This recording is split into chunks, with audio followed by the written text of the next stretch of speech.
ನಮಸ್ಕಾರ ಸ್ನೇಹಿತರೆ. ಇಂದು ನಾವು ಬಹುತೇಕ ಎಲ್ಲರನ್ನೂ ಒಂದಲ್ಲ ಒಂದು ಸಮಯದಲ್ಲಿ ಕಾಡುವ ಸಮಸ್ಯೆಯಾದ ಸೊಂಟ ನೋವು, ಲೋವರ್ ಬ್ಯಾಕ್ ಪೇನ್ ಬಗ್ಗೆ ತಿಳಿದುಕೊಳ್ಳೋಣ. ಇತ್ತೀಚಿನ ದಿನಗಳಲ್ಲಿ ಯುವಕರು, ಮಧ್ಯವಯಸ್ಕರು ಮತ್ತು ವಯೋವೃದ್ಧರು ಎಲ್ಲರಲ್ಲಿಯೂ ಸೊಂಟ ನೋವಿನ ಸಮಸ್ಯೆ ಹೆಚ್ಚಾಗುತ್ತಿದೆ. ಕೆಲವರಿಗೆ ಇದು ಕೆಲವು ದಿನಗಳಲ್ಲಿ ಕಡಿಮೆಯಾಗುತ್ತದೆ, ಆದರೆ ಕೆಲವರಿಗೆ ತಿಂಗಳುಗಳ ಕಾಲ ಅಥವಾ ವರ್ಷಗಳ ಕಾಲ ಮುಂದುವರಿಯಬಹುದು. ಸೊಂಟ ನೋವು ಎಂದರೇನು? ನಮ್ಮ ಬೆನ್ನಿನ ಕೆಳಭಾಗವನ್ನು ಲೋವರ್ ಬ್ಯಾಕ್ ಎಂದು ಕರೆಯಲಾಗುತ್ತದೆ. ಈ ಭಾಗದಲ್ಲಿ ಮೂಳೆಗಳು, ಡಿಸ್ಕ್ಗಳು, ಸ್ನಾಯುಗಳು, ನರಗಳು ಮತ್ತು ಲಿಗಮೆಂಟ್ಗಳು ಇರುತ್ತವೆ. ಇವುಗಳಲ್ಲಿ ಯಾವುದಾದರೂ ಭಾಗಕ್ಕೆ ಹಾನಿಯಾದಾಗ ಅಥವಾ ಒತ್ತಡ ಹೆಚ್ಚಾದಾಗ ಸೊಂಟ ನೋವು ಉಂಟಾಗಬಹುದು. ಸೊಂಟ ನೋವಿನ ಪ್ರಮುಖ ಕಾರಣಗಳು: 1. ತಪ್ಪಾದ ಕುಳಿತುಕೊಳ್ಳುವ ವಿಧಾನ. ಗಂಟೆಗಟ್ಟಲೆ ಕುರ್ಚಿಯಲ್ಲಿ ಬಾಗಿಕೊಂಡು ಕುಳಿತುಕೊಳ್ಳುವುದು, ಮೊಬೈಲ್ ಅಥವಾ ಕಂಪ್ಯೂಟರ್ ಬಳಸುವುದು ಸೊಂಟದ ಮೇಲೆ ಹೆಚ್ಚಿನ ಒತ್ತಡ ಉಂಟುಮಾಡುತ್ತದೆ. 2. ಭಾರವಾದ ವಸ್ತುಗಳನ್ನು ಎತ್ತುವುದು. ಸರಿಯಾದ ವಿಧಾನವಿಲ್ಲದೆ ಭಾರವಾದ ವಸ್ತುಗಳನ್ನು ಎತ್ತಿದಾಗ ಬೆನ್ನಿನ ಸ್ನಾಯುಗಳು ಮತ್ತು ಡಿಸ್ಕ್ಗಳಿಗೆ ಹಾನಿಯಾಗಬಹುದು. 3. ವ್ಯಾಯಾಮದ ಕೊರತೆ. ದೈಹಿಕ ಚಟುವಟಿಕೆ ಕಡಿಮೆಯಾದರೆ ಬೆನ್ನಿನ ಸ್ನಾಯುಗಳು ದುರ್ಬಲವಾಗುತ್ತವೆ, ಇದರಿಂದ ನೋವು ಉಂಟಾಗಬಹುದು. 4. ಅಧಿಕ ತೂಕ. ದೇಹದ ತೂಕ ಹೆಚ್ಚಾದಂತೆ ಬೆನ್ನು ಮತ್ತು ಸೊಂಟದ ಮೇಲೆ ಹೆಚ್ಚುವರಿ ಒತ್ತಡ ಬೀಳುತ್ತದೆ. 5. ಡಿಸ್ಕ್ ಸಮಸ್ಯೆಗಳು. ಡಿಸ್ಕ್ ಹೊರಬರುವುದು ಅಥವಾ ಜಾರುವುದು, ಸ್ಲಿಪ್ ಡಿಸ್ಕ್, ನರಗಳ ಮೇಲೆ ಒತ್ತಡ ಉಂಟುಮಾಡಿ ನೋವು ಮತ್ತು ಕಾಲಿಗೆ ಹರಡುವ ನೋವನ್ನು ಉಂಟುಮಾಡಬಹುದು. 6. ವಯಸ್ಸಿನ ಬದಲಾವಣೆಗಳು. ವಯಸ್ಸಾದಂತೆ ಮೂಳೆಗಳು ಮತ್ತು ಡಿಸ್ಕ್ಗಳಲ್ಲಿ ಸವತ ಉಂಟಾಗಿ ನೋವು ಕಾಣಿಸಬಹುದು.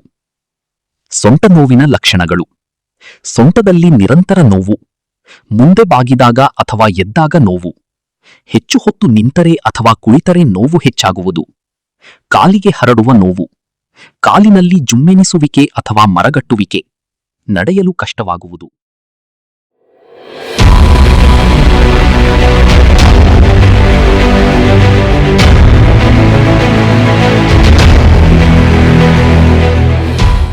ಯಾವ ಲಕ್ಷಣಗಳು ಅಪಾಯದ ಸೂಚನೆ? ಈ ಕೆಳಗಿನ ಲಕ್ಷಣಗಳು ಇದ್ದರೆ ತಕ್ಷಣ ವೈದ್ಯರನ್ನು ಸಂಪರ್ಕಿಸಬೇಕು.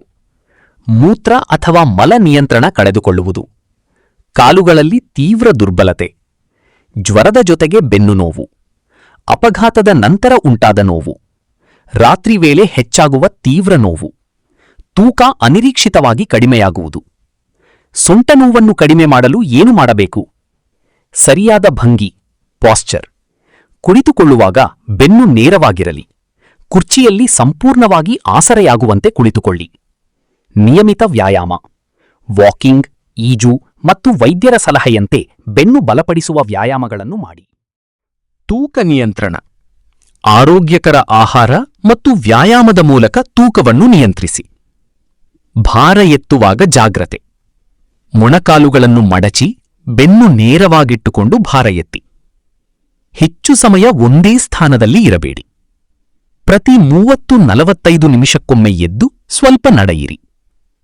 ಸೊಂಟ ನೋವಿಗೆ ಉಪಯುಕ್ತ ವ್ಯಾಯಾಮಗಳು: knee to chest stretch, pelvic tilt, cat camel stretch, bird dog exercise, walking.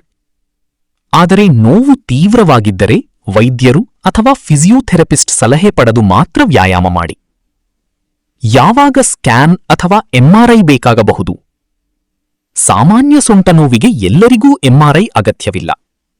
ಆದರೆ ಕಾಲಿಗೆ ಹರಡುವ ನೋವು ಇದ್ದರೆ, ನರದ ಒತ್ತಡದ ಲಕ್ಷಣಗಳಿದ್ದರೆ, ಶಸ್ತ್ರಚಿಕಿತ್ಸೆಯ ಬಗ್ಗೆ ಯೋಚಿಸುತ್ತಿದ್ದರೆ, ದೀರ್ಘಕಾಲದ ನೋವು ಇದ್ದರೆ ವೈದ್ಯರು ಎಂಆರ್ಐ ಸಲಹೆ ನೀಡಬಹುದು. ಚಿಕಿತ್ಸೆ ಏನು? ಸೊಂಟ ನೋವಿನ ಚಿಕಿತ್ಸೆಯು ಅದರ ಕಾರಣವನ್ನು ಅವಲಂಬಿಸಿರುತ್ತದೆ.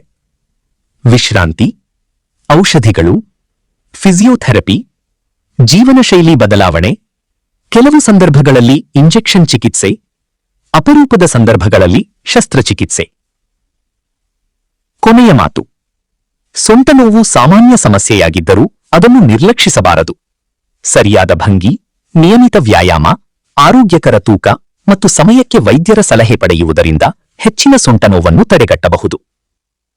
ಈ ವಿಡಿಯೋ ನಿಮಗೆ ಉಪಯುಕ್ತವಾಗಿದ್ದರೆ ಲೈಕ್ ಮಾಡಿ, ನಿಮ್ಮ ಸ್ನೇಹಿತರೊಂದಿಗೆ ಹಂಚಿಕೊಳ್ಳಿ ಮತ್ತು ಇನ್ನಷ್ಟು ಆರೋಗ್ಯ ಮಾಹಿತಿಗಾಗಿ ನಮ್ಮ ಚಾನೆಲ್ ಅನ್ನು ಸಬ್ಸ್ಕ್ರೈಬ್ ಮಾಡಿ. ಕಮೆಂಟ್ನಲ್ಲಿ ಆರೋಗ್ಯವೇ ಭಾಗ್ಯ ಎಂದು ಟೈಪ್ ಮಾಡಿ. ಧನ್ಯವಾದಗಳು.